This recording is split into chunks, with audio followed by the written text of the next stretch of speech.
Hello. Thank you for inviting me, Emilia. My name is Roma Piotrowska, and I am independent curator by night and an exhibitions assistant at Icon Gallery by day. Well, it's almost night, so I'm going to put on my independent curator's hat on. In general, I help artists to realize their projects. I write funding applications. I also help them to realize their project. I tend to work with artists from the UK, but also from Central and Eastern Europe. I often organize exhibitions, but two of very important for me projects were actually public projects. Both projects were realized in a district of Birmingham called Erdington. First one was realized in 2014 with established Polish artist Joanna Rajkowska. The second one I just finished this year in June with Czech artist who is based in Birmingham, and her name is Teresa Buszkowa. Both projects were totally different from each other. One was focused on negatives, and the other one more on positives. So, negatives first. Erdington, I don't know if you know it, is a district of Birmingham, quite well connected to the city center, but very much far away from any center, whether it's like the art world, yeah, so it's totally not in the middle of the art world. And I started working there for a particular reason, really. It's because there is a big Eastern and Central European community living there. I'm originally from Poland. I've lived here for about 7 years, first in London for a year, and now I've been living in Birmingham for 6-7 years. So that's why I am interested in Central Eastern European artists working and living here. So Erdington, back to Erdington. There are 4 Polish shops on the high street, and many more in the whole Erdington. Erdington is, as I said, quite ordinary, but in the same time, it's one of the most run-down areas in the country. Some of the areas of Erdington are really deprived, and this deprivation was Joanna Rajkowska's interest. She spent some time in Erdington during her residency there. She was living there for a very short time, and she spent some time talking to people and learning about the place, learning about their lives. And what she saw, as she describes it herself, was fatigue, degeneration, disease, and decline. I know, strong words. She also predicted the end of something. So that's why maybe she called her project "Soon Everything Will Change." The project was based on the idea of planting an amethyst crystal, as you can see on the picture, in the surface of the pavement. And she left it there for 3 weeks, 3 weeks only. I think it was a unique artwork because first it was temporary. Usually public artworks, if they are sculptures, they're usually permanent.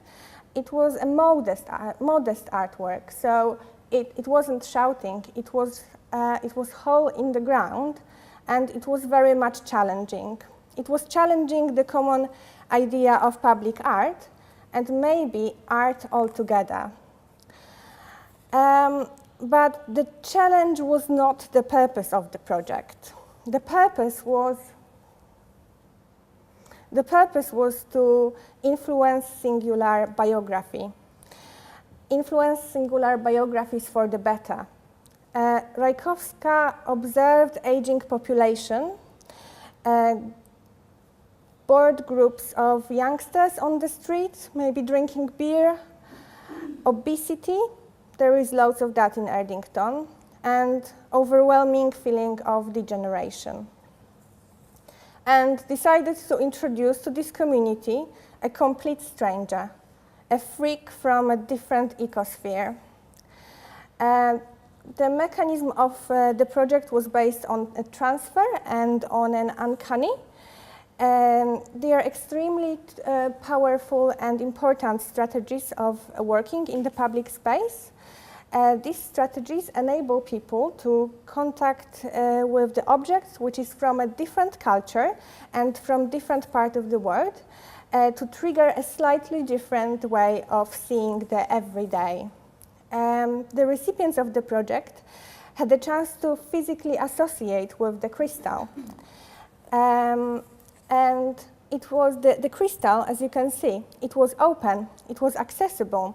It was accessible day and night for those 3 weeks. And it was operating as the artist, she believes that it was operating through its structure and that the perfect organization of molecules, as you can see, that it was influencing the public. It's a bit of a mysticism here in this belief. So something unknown and mysterious became public.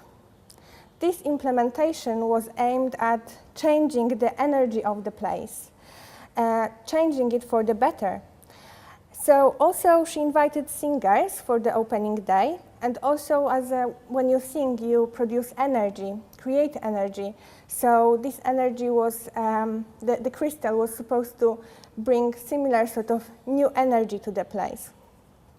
So it was only a small hole in the ground, but it was an active one.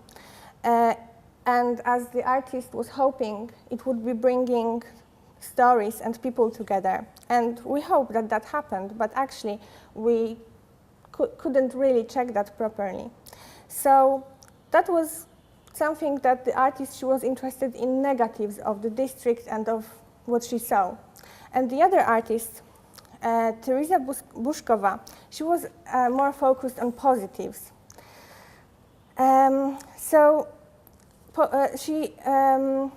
She definitely, in her project, she evoked the most positive emotions in people. In general, her practice is focused on traditions and rituals, and she usually is recreating, reenacting an old tradition into a new one, a new reinterpretation of an old tradition, often Czech, because this is where she comes from. But this is first time when she was interested in an English tradition, an old English tradition of clipping the church. I may assume that not many of you may have heard about this even word clipping. Don't know if you know anything about the ritual, so I'm going to tell you a little bit. It used to take place once a year when young apprentices and women in service were allowed to travel home to visit their families and the mother church.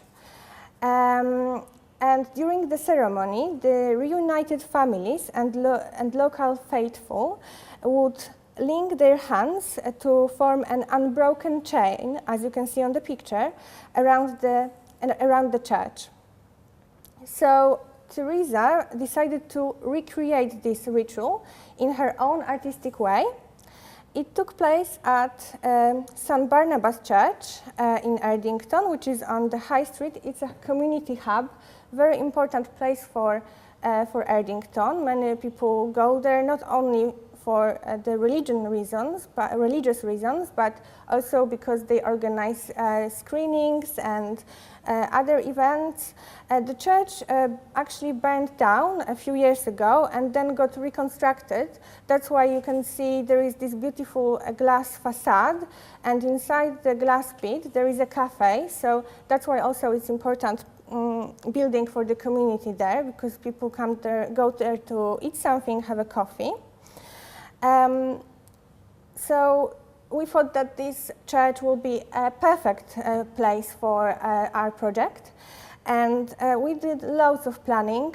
It took us about 2 years to fundraise and to involve many different partners. We did loads of outreach. We've involved different communities living in Erdington and beyond. We organized workshops, talks, and screenings. We also worked with local hospice, schools, community center, and local police. And finally, on the 11th of June this year, 2 weeks before the EU referendum, Buszkowa really united communities. What happened? You can see. People from different backgrounds, Eastern Europeans, English, British, Tories, Labour Party members, all were holding hands in this unbroken chain. This is when the magic happened. Thank you.